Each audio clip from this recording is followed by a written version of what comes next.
ఎన్నికలకు వస్తే 2 లక్షల ఉద్యోగాలు అని హామీ ఇచ్చారు. కానీ ప్రభుత్వ కొలువుల ఖాళీలు 30,000 మనకు లెక్కలు చూపిస్తున్నాయి. నిన్న ఒక ఆంగ్లపత్రిక హైలైట్ చేసింది ఈ వార్తను. అంటే చూశాను నేను, టైమ్స్ ఆఫ్ ఇండియాలో వచ్చింది ఆ పత్రిక. అంటే వారు అది ప్రభుత్వం చెప్పాలి, టైమ్స్ ఆఫ్ ఇండియా చెప్పిందే ఫైనల్ కాదు కదా. వారు ప్రభుత్వ వర్గాలను ఉటంకిస్తూ 25,000 నుంచి 30,000 ఉద్యోగాలే ఉన్నాయి అని. అంటే మరి Biswal committee, pay revision committee 1,96,000 ఉద్యోగాలు ఉన్నాయని చెప్పారు. సో అందులో కొన్ని ఉద్యోగాలు రిడెండెంట్ అయ్యాయి. అంటే ఉదాహరణకు టైపిస్టు, స్టెనోగ్రాఫరు, సో ప్రభుత్వంలో డ్రైవర్లు, ఇవన్నీ కూడా రిడెండెంట్ అయ్యాయి. ఇప్పుడు టెక్నాలజీ పెరిగాక స్టెనోగ్రాఫర్లు అవసరాలు లేవు, టైపిస్టులు అవసరాలు లేవు. అలాగే మీకు ప్రభుత్వ వాహనాలకు ఇప్పుడు డ్రైవర్లు, ప్రభుత్వ వాహనాలే తగ్గిపోతున్నాయి, కాంట్రాక్ట్ మీద పెట్టేసుకుంటున్నారు.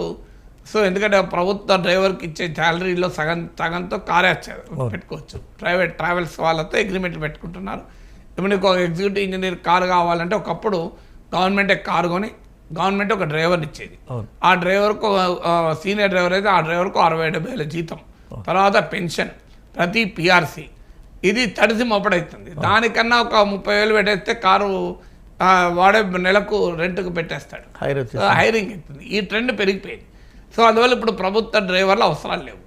సో ఇలాంటి రిడెండెంట్ పోస్టులు చాలా కలిపి వాళ్ళు 1,96,000. ఎందుకంటే బిస్వాల్ కమిటీ చెప్పింది, నేను టైమ్స్ ఆఫ్ ఇండియాలో వచ్చిన కథనం ప్రకారం గవర్నమెంట్లో 61% మాత్రమే పనిచేస్తున్నారు. అంటే శాంక్షన్డ్ స్ట్రెంత్లో 61% మాత్రమే పనిచేస్తున్నారు, మిగతా 39% ఖాళీలుగా ఉన్నాయని.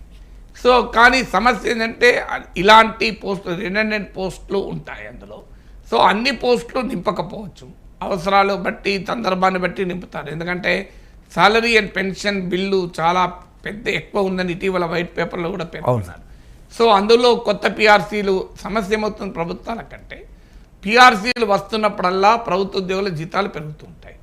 సో దానితో ఉద్యోగుల సంఖ్య తగ్గించుకొని ఆ ఖర్చు నియంత్రించుకునే పని చేస్తుంది ప్రభుత్వాలు.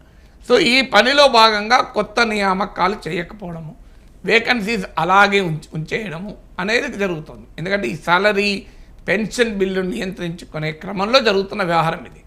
సో అందువల్ల శాంక్షన్ స్ట్రెంత్ ఉన్నా, శాంక్షన్ పోస్టులు ఉన్నా నింపడం లేదు. ఇది ఇప్పుడు కాంగ్రెస్ ప్రభుత్వం పైన పెద్ద సవాలే. ఆ 2 లక్షల ఫిగర్ ఇచ్చారు.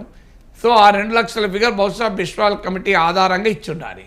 అందులో 1,96,000 అన్నారు కనుక వీళ్ళు 2 లక్షల ఉద్యోగాలు అన్నారు. అయితే ఒక అడ్వాంటేజ్ ఏమొస్తుంది అంటే, మీకు కేసీఆర్ 58 ఏళ్ళ నుంచి 61 ఏళ్ళు చేశారు. దానివల్ల రిటైర్మెంట్ వాళ్ళు ఈ ఇయర్ మొదలవుతుంది అంటున్నారు. సో అందువల్ల ఆ రిటైర్ అయిన పోస్టులు కూడా వేకెన్సీస్ ఖాళీ అవుతాయి. సో ఆ వేకెన్సీలను కూడా వీళ్ళు ఉపయోగించుకోవడానికి అవకాశం కూడా ఉంటుంది.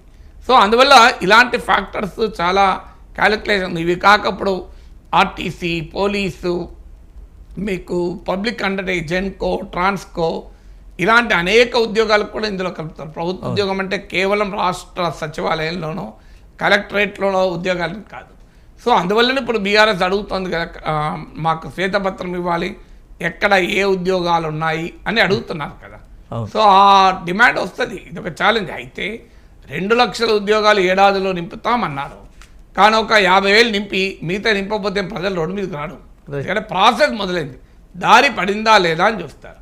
అలా అంటే బీఆర్ఎస్ నిరుద్యోగ భృతి ఇస్తానని 2018లో చెప్పింది, 23 వరకు ఇచ్చింది ఆ నిరుద్యోగ భృతి. సో ఇవ్వలేదు కదా, అమలు చేయలేదు కదా. కేజీ టు పీజీ ఉచిత విద్య 2014లో చెప్పారు, 2023కి వచ్చేవారు కూడా అమలు కాలే కదా. అందువల్ల ఏ ప్రభుత్వమైనా పథకాలను 100% అమలు చేయదు.